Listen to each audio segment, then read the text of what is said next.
What is going on, hockey fans? It's the Hockey Radar tracking drafts and prospects. In today's video, we're continuing to look at the 2026 draft. This is a continuation of a series I started last week where I took a look at Gavin McKenna, so if you haven't seen that, make sure to go check it out. And today, I'm going to look at arguably the second best player in this draft, defenseman Keaton Verhoeff. If there's anyone who has a chance to catch Gavin McKenna at number 1, it would be Verhoeff. Originally from Fort Saskatchewan, Alberta, he is already NHL size as he stands at 6'4", 212 pounds as a right-shot defenseman, and will be making the jump to the NCAA this season to play with an older age group as he joins North Dakota in the National Collegiate Hockey Conference as they try to capture their first Frozen Four title since 2016. In North Dakota, he will join 2025 draft picks Will Zellers and Cole Reshney, and he will hope to become another successfully developed defenseman in their program, a list that includes Jake Sanderson, Jacob Bernard-Docker, and Tyler Kleven.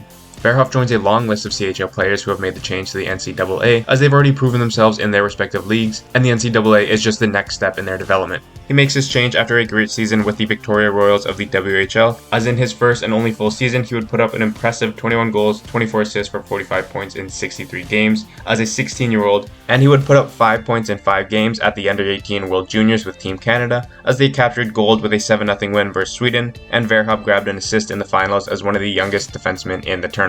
Just by looking at his stat line and watching him play, you can tell he has a great shot and he knows when to jump up on the play on offense, as he averaged a goal every 3 games as a defenseman.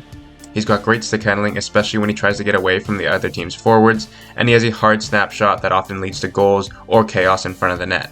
Even at 16, he already looks way bigger than anyone else on the ice, and when you consider his size as well as his production, it really makes no sense for him to go back to the WHL. He gets a ton of trust on the power play with Victoria as well as Canada, and I can see him being the power play quarterback in North Dakota this upcoming season.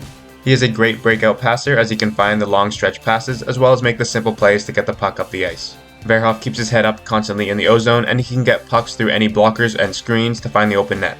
He's got quick feet and good edges to evade forwards who pressure him at the blue line and to get a different view to the net as he changes angles on the shot, freezes forwards, and makes forwards go for the block and then shoots around them. On the power play, he's obviously got his shot, but he can also snap the puck across the ice and look for teammates' backdoor. For a defenseman, he's often deep in the O-zone and in and around the net. I doubt teams will particularly like that in their D-man, as even though he can produce, it often causes him to be too deep and out of position, which will lead to either odd man rushes or a forward having to play defense.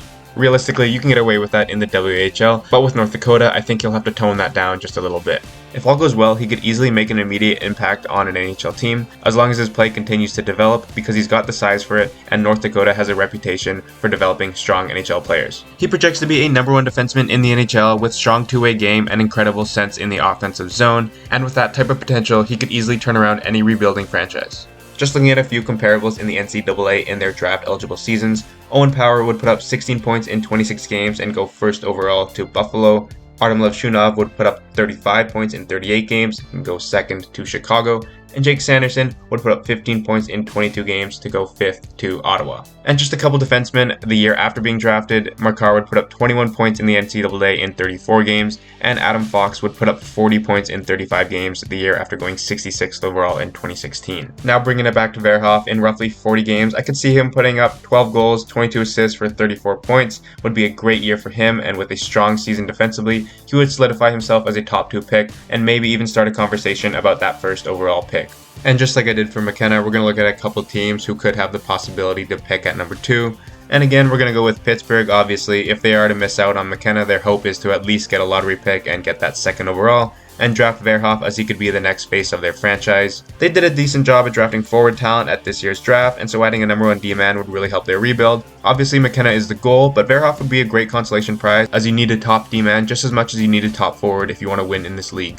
Going with Seattle again, they've never drafted a defenseman with any of their top 10 picks in their existence, and although Dunn and Montour are their top defensemen right now, they need a high-end defensive prospect that better fits their window with Shane Wright and Matty Beniers, and Verhoeff would be an amazing addition.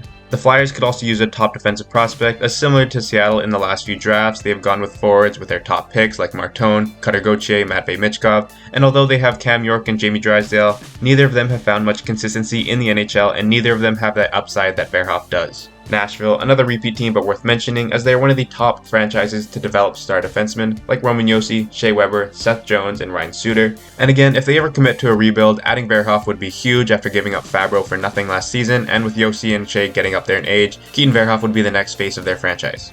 I'm very excited to see what Verhoeff can do in the NCAA as he's coming into this season as the best defenseman in this draft. I think he has all the potential in the world to put up a monster season with North Dakota, make the NHL jump right away, and then challenge for the Calder in 2026-2027. That's it for today. Make sure to let me know what you guys think in the comment section below. Again, I will be providing videos on all the top prospects of the 2026 draft, as well as repeated players like McKenna and Verhoeff, to provide updates as their season progresses. Make sure to like and subscribe, and to check me out on Spotify and Instagram, and let me know which 2026 draft eligible player you want to see next.